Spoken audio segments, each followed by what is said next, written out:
যে আমরা পার হাউস মন্দিরের কাছে গঙ্গা আছে, আপনাদের সামনে যাচ্ছি এখন বারো মন্দির দেখাতে আপনাদের। এখানে ছট পুজো হয়, এখানে ঠাকুরের পুজো হয়, সবাই পুজো দিতে আসে। চলুন সামনে যাবো, যে মন্দিরে ঢুকবো আমরা, তারপরে আপনাদেরকে দেখাবো বারো মন্দির। বারো মন্দিরের পর এই যে আমাদের গঙ্গার ঘাটে যায়, এটা বারো মন্দির। এই যে বারো মন্দিরের গেট, এই যে আমাদের বারো মন্দিরের গেট। ঢুকছি আমরা মন্দিরে, আমরা সামনে এসে গেছি। এই দেখুন বারো মন্দির আছে, যে বজরঙ্গলী মন্দির আছে সামনে।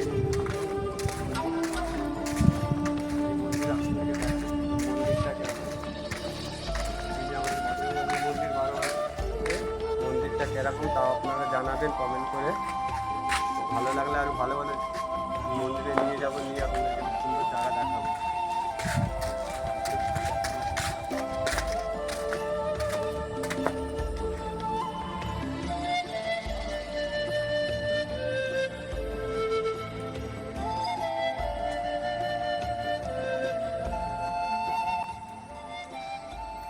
এই যে বজরংবলীর মন্দির আমাদের ঘোরানো হয়ে গেল। 12টা শিবলিঙ্গ আছে, এটাকেই আমরা বলি ভোলে বাবার মন্দির।